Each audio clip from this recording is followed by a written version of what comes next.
Transformers.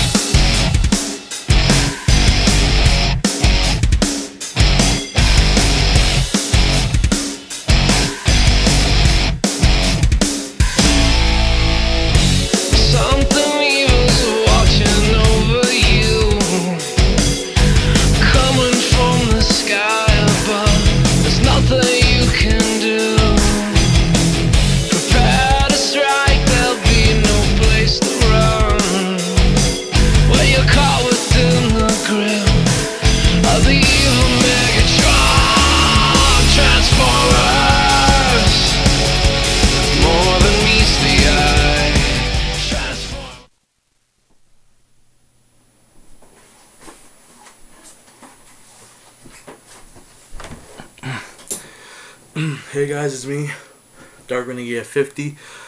Today I'm going to be giving my official review on Transformers Revenge of the Fallen. Now, I saw it on the opening day on the 24th, which was I think last week. I watched it in the regular version. And as a matter of fact, I am going to watch it tomorrow in IMAX with my dad, and he's very excited in watching the movie. But to be serious, I've been hearing that Transformers Revenge of the Fallen is getting negative reviews and positive reviews and all sorts of reviews. But anyway, this is my review on it. It will contain spoilers, and I'm pretty much sure most of you guys have already seen the film, and you guys have been giving your thoughts about it. So, here we go. Overall, the movie for me, I liked it. It was great. I think it was a little better than the first movie. But the first movie I also liked. I mean, the beginning of the first movie was a little boring, not too much action, but this one tops it. More robots fighting and a little less human interaction. And hotter Megan Fox. Yeah. But yeah, I did have problems with the movie, and there were just scenes that weren't necessary at all. But like I said, I liked the movie. I enjoyed it, but there were some things that kind of bothered me in a way. But let's start in the beginning. Okay, basically in the movie, it starts off with the Autobots. It's 2 years after what happened in the original movie. Because if you think about Transformers 1 was in 2007, this movie sets it 2 years in the future, which is now in 2009. And the government has been working with the Autobots, and they have formed a new group called Nest, which the Human Alliance are working with the Autobots, trying to hunt down the remaining Decepticons that are on Earth. Now, you do see Prime going down an airplane, and he, I don't know, has a parachute on him, and they're hunting two Decepticons, which is Demolisher and Sideways. Oh, yeah, and keep in mind, if I kind of over-explain and get too in detail with this video might be 2 parts, so because I want to try to explain to the fullest of this movie I saw last week. But yeah, they're hunting down the remaining Decepticons. So they hunt down Demolisher, which is he is in a steam shovel construction vehicle, and Sideways, which he is a Addy 2772. I don't know. I'm not a really big expert on cars, but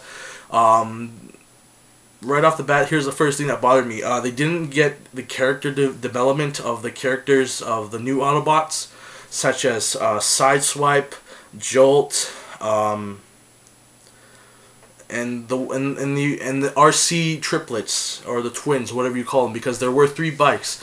I think Jolt was useless. I mean, he was basically there in the movie for a last-minute thought. I mean, for GM or Chevrolet or whatever, just to be put in the movie, because I had to think of a car to promote and make a new name for it, which was Jolt. But I think he was just a useless character.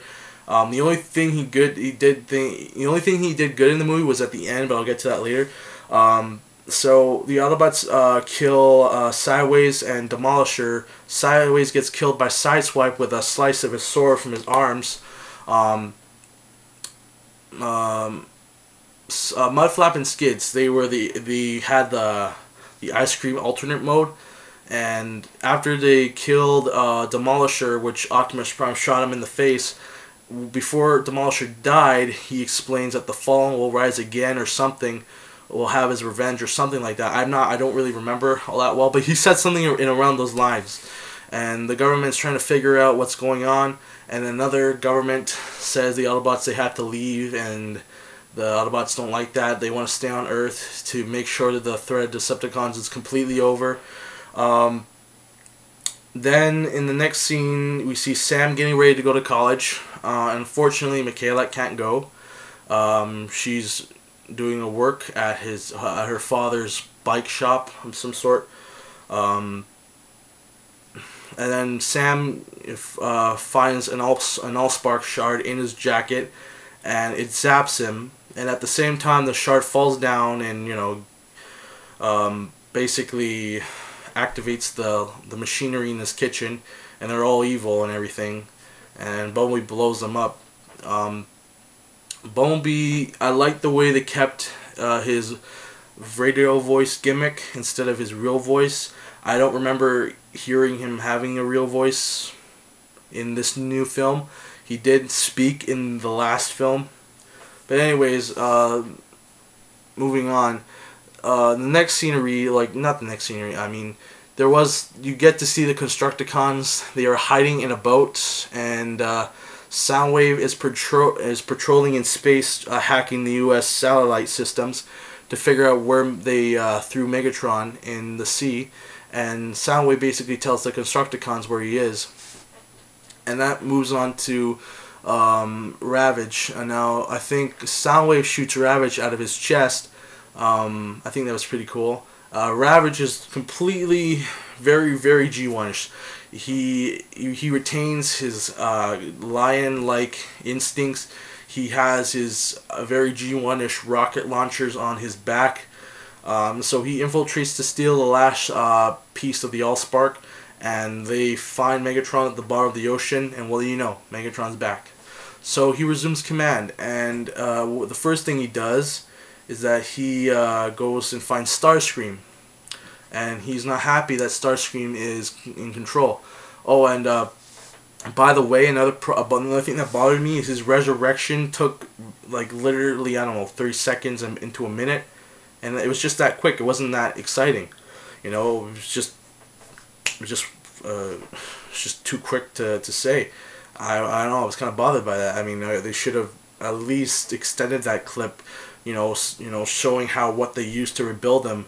And obviously, they had to kill one Decepticon to give him body parts, and the Doctor, Scrap Hell, the microscope dude, just revives him with the Allspark shard, and he wakes up. The Fallen, to me, I think that character was a little too. He was a pretty interesting character. He is the lord of the Decepticons. He is the reason why the Decepticons exist in this genre of this Transformers film. He corrupts Megatron. Megatron is the leader of Decepticons, but overall, the Fallen is the sole responsible Cybertronian to create the Decepticons. And if you think about it, he is responsible for the insignia, because if you look closely at his face at the preview poster, his face resembles the Decepticon insignia, and it makes much sense that he made that symbol, or whoever. I mean, that the insignia and the Fallen's face are almost identical. So if you're wondering, that's how the Decepticons were formed, by the Fallen and Megatron. The Fallen really doesn't do anything. His goal is to I don't know, he wants the last Prime to be destroyed. So the Fallen orders Megatron to kill Optimus Prime, and lo and behold, he does, with the help of Blackout, or Grindor if you want to call him. I think it's just retarded. And I mean, the last film Blackout got killed, and in this film they're calling him Grindor or something, along with Starscream. So Optimus just kicked ass. Like I said in my Optimus Prime review, Optimus uses 2 double swords. He killed Grindor / Blackout, whatever. He ripped his face open with the 2 swords. He needs Starscream, kicked his ass, and kind of kicked Megatron's ass, but Megatron stabbed him with his sword and blasted it right through him, and that was the end of Prime. And the last dying words of Prime was to Sam to say, run away. The Pretender, I didn't like it, to be honest, but Alice was just, I don't know, it's really hard for me to say who's hotter, Alice or Megan Fox, whatever, Michaela, whatever. So it was very, very hard to, because they both look freaking hot. Like, some people are saying that the Pretender was like a Terminator in some way. I'm not a real big Terminator fan. I did see Salvation, but to me that was a Pretender.